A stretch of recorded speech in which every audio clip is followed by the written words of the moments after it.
Halo, dengerin baik-baik. Ini bukan dongeng, bukan karangan. Ini cerita dari ratusan super truck, bus, dan orang biasa yang udah ngalaminnya sendiri. Semuanya ceritanya sama persis. Sama kata-katanya, sama kejadiannya. Bahkan sampai bikin polisi pun bingung, gak nemu penjelasannya.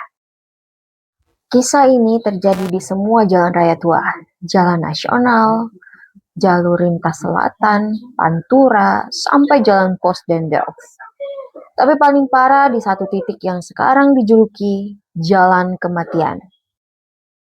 Dulu nih teman-teman, zaman sebelum jalan di aspal mulus, tanah ini adalah tanah pekuburan yang umum dan ditutup paksa oleh masyarakat. Konon waktu mau bikin jalan, alat berat gali tanah ketemu ribuan tulang belulang berserakan. Sampai gundukan tanahnya jadi merah semua, kena darah sisa pembusukan. Tapi tetap ditimbun, tetap dihampar aspal, tanpa minta izin, tanpa doa, dan tanpa membersihkan apa-apa. Jam 12 malam lewat dikit, jalanannya sepi, gelap, cuma ada lampu kendaraanmu sendiri.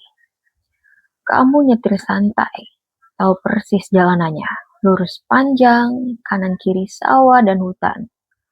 Tapi tiba-tiba rasanya berubah. Hawa jadi dingin banget. Dingin sampai ke tulang. Padahal AC mati. Jendela tertutup. Dan radio yang nyanyi mendadak mati total. Bunyi kresek-kresek aneh. HP di saku rasanya berat banget. Gak ada sinyal sama sekali. Nah, teman-teman, pas kamu lihat ke depan, jalanannya berubah. Yang tadinya lebar mulus, sekarang jalanannya sempit banget. Cuma muat satu kendaraan aja. Pinggir-pinggirnya bukan lagi sawah atau pohon, tapi jadi gundukan tanah kecil-kecil yang banyak banget. Kalian bayangin, berjejer rapi di kiri kanan kalian. Ada batu-batu bertulis, ada bunga layu, dan ada lilin mati. Kamu kaget, tapi mikir, mungkin salah belok terus masuk jalan desa. Tapi ketika kamu terus jalan, makin lama ternyata makin ngeri. Di pinggir jalan itu ada banyak orang berdiri, bukan orang hidup. Baju mereka lusuh, warnanya pudar. Ada yang badannya penuh tanah, ada yang wajahnya rata, nggak punya mata, hidung, mulut. Mereka berdiri diam, ngeliatin kamu lewat. Semua dari mereka lagi ngeliatin kamu dengan tatapan kosong, dingin, dan benci. Terus nih, kamu deg-degan, jantung mau copot, ngegas kencang mau cepet-cepet lewatin tempat itu. Tapi aneh, makin kencang kamu jalan, makin lama jalannya. Kamu lihat speedometer udah 80 km per jam, 100 km per jam, tapi pemandangannya di depan tidak berubah sama sekali.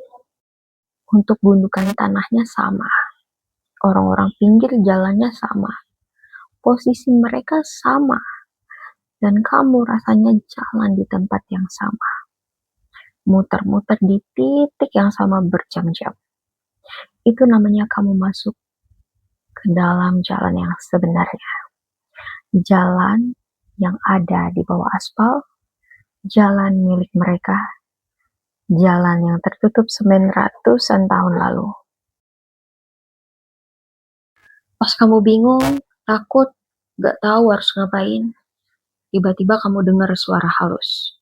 Dari bawah kakimu sendiri, dari dalam aspal itu sendiri. Awalnya cuma bisik-bisik, makin lama makin kencang, makin banyak suaranya. Tolong, tolong kami, panas, sempit, sesak, keluarkan kami. Suara itu ratusan, ribuan. Perempuan, anak kecil, orang tua. Semua. Kamu tahu nggak kenapa? Karena di bawah aspal itu mereka masih ada di sana. Tulang belulangnya, jasadnya, rohnya masih terperangkap di bawah timbunan tanah dan semen tebal itu. Tiap ada kendaraan lewat, beratnya menindih mereka. Panasnya mesin bikin mereka panasan. Getaran jalan bikin mereka sakit. Mereka marah, mereka sakit, mereka lapar, dan mereka mau kamu ikut ke dalam sana. Tiba-tiba, jalanan di bawah mobilmu berubah teksturnya. Rasanya aspal berubah jadi lunak, jadi basah, jadi lengket. Kayak kamu lagi nyetir di atas lumpur atau darah kental. Roda mobilmu nyangkut, makin digas makin tenggelam. Aspalnya kayak hidup, naik ke atas, nempel ke ban, nempel ke bodi mobil, nahan kamu biar nggak bisa lari. Dan pas kamu lihat kaca spion belakang, ada tangan-tangan keriput, penuh tanah, muncul dari celah-celah aspal, merangkak ikutin mobilmu, mau pegang roda, mau pegang kakimu. Dan tahu nggak kalian teman-teman, ini fakta yang ditutup-tutupin.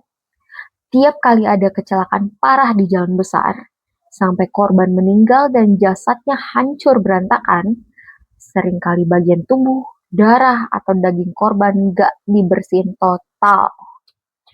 Polisi dan tim penanganan cuma sapu kasar, angkat bagian besar, terus langsung ditimbun tanah, dan ditetesi aspal baru di atasnya. Jadi, di titik kecelakaan itu, di bawah kakimu itu, masih ada sisa daging, darah, tulang, dan energi korbannya tertanam di sana. Selamanya. Itu sebabnya satu titik itu aja sering banget kecelakaan beruntun. Tiap bulan pasti celaka, karena korban lama itu masih ada di situ. Marah, kesepian, sakit, dan dia ngelaris orang lain buat nemenin dia. Itu sebabnya kalau kamu lewat di titik kecelakaan parah, itu rasanya berat, dingin, kantuk. Berarti ada yang mau ngajak kamu ikut ke dalam sana. Dan hal yang paling seram, banyak super cerita. Kalau malam hari pas sepi, mereka lihat ada orang duduk bersimpuh di tengah jalan. Pas lewat dekat, itu orangnya tanpa kepala atau badannya belah dua, persis korban kecelakaan yang dilaporkan beberapa hari lalu. Dia duduk di situ, nunggu giliran korban baru. Nah, ada pesan terakhir. Jalan raya yang kamu kira aman, mulus, tempat kamu pergi kerja, pulang, liburan, sebenarnya itu pintu gerbang dunia lain. Kuburan raksasa sepanjang ribuan kilometer. Tempat ribuan jiwa terperangkap dan marah. Aspal hitam yang kamu lihat itu sebenarnya warnanya hitam karena bercampur tanah, debu, dan darah ribuan orang yang meninggal di sana. Makanya, kalau nanti kamu lewat jalanan malam, lihat ke depan, rasakan dinginnya, dan ingat cerita ini. Kamu nggak pernah sendirian di jalan raya. Di bawah kakimu, mereka semua sedang melihat, sedang menunggu, dan sedang berjalan bersamamu. Oh, mari cuy! Ternyata selama ini, kalau kita lewat malam di atas jalan raya, itu berarti ada yang ngikut, ada yang lihat. Makanya kadang mobil kerasa berat, motor kerasa berat, karena yang nggak ada sebenarnya ada. Nah, sebenarnya di sini aku lagi berhenti beli pisang menuju pulang ke rumah. FYI, pisangnya montok, gendut, kuning, manis banget. Ini pisang dari Pahiyang Bengkulu. Aku lagi mau pulang kampung ke Curug. Udah, itu informasinya dari cerita jalanan seram yang kita sudah lewatin tadi. Nanti next ya. Jangan lupa subscribe.